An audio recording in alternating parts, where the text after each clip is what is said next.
Breathe when you need to breathe. Practice when you need to practice. Eat when you need to eat.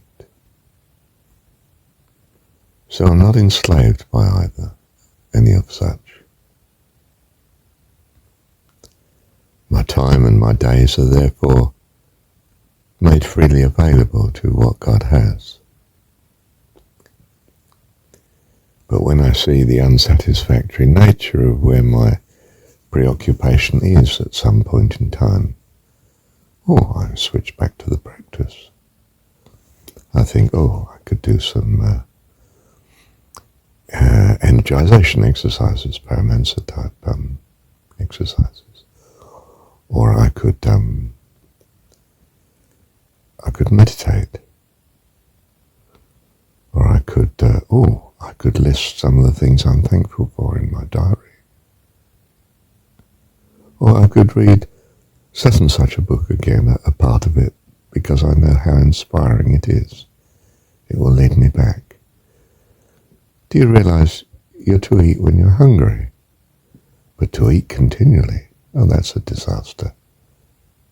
You're meant to live, not just eat. It's very sad if you get that wrong. It's a bit in your face, vivid, but we're getting what's seriously wrong much of the time.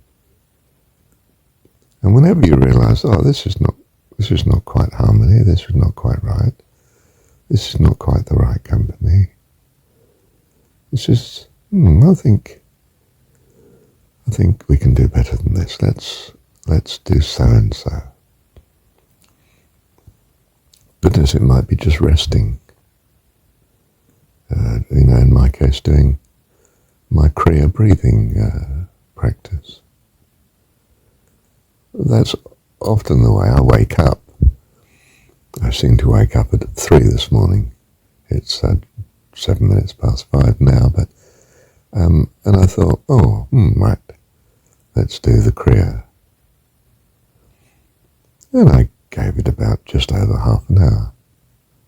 The usual, presumably 60 or 70 breaths. And then I think, what's it like if you come in as a stranger to my YouTube recordings? Let's see what would happen if I just select, I do this quite often, to check, keep me up to scratch, so to speak. So I tune in as if I were just a person surfing the net, so to speak, or someone who's received my card, more likely, of course, because it's a needle in a haystack otherwise. And they come up with my latest recording. So I listen to it as if I were a stranger. What's it? Does it work? And when I say does it work, I mean, is it inspiring? Is it something that, by inspiring I mean, draws you like a magnet and in great confidence and happiness towards God? Or is it quirky and odd and just repels and, you flick over to another video of someone else after a few seconds because, this is not my cup of tea. Because, of course, I wanted to bless, I wanted to reach. But, of course, if I think about it, I don't just want it for the stranger to reach out, to reach them. I want it to bless those that are not strangers too.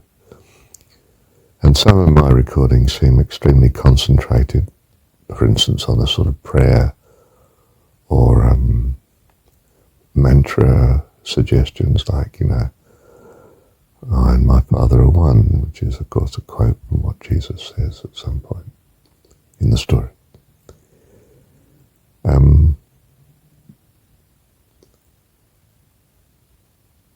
Now that will appear, I know, extremely strange to the stranger. But that's not the only recording I've got, you see. I've got hundreds and hundreds of recordings, and thousands actually. It's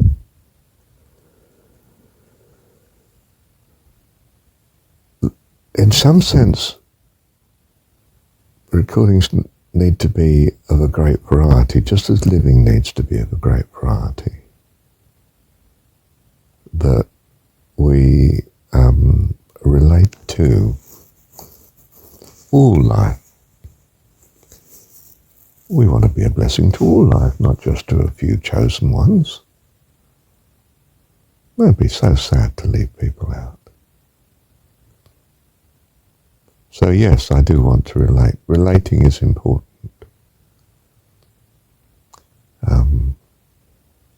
When I say I want to be myself and genuine, I want to be genuinely relating, genuinely blessing, not missing anyone out. That would be so sad.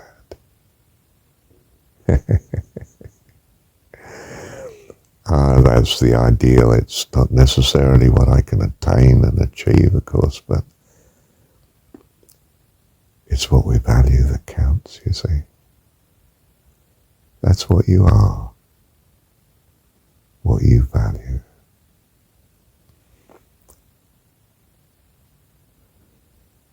Actually, I can say something better than that. What actually counts is what God values. And the Jesus story tells us he values us as his children. Wow. That says it all, doesn't it? You see, this is life eternal, to know thee. What is knowing thee? Which bit of the knowing of God is absolutely cardinal, pivotal, the focal point of all being? According to the Jesus story, which has lasted a couple of thousand years, it looks like the wisdom of the ages, or pretty durable to me. The essence of the Jesus story is to know that he's your dad, our dad. When you really focus in on that you're building your spiritual, your eternal life on the rock, indeed. Our God's very being. What matters to us is that he's our dad and we're his children. And when you hold that firmly above all things, you've got life eternal. Bless you.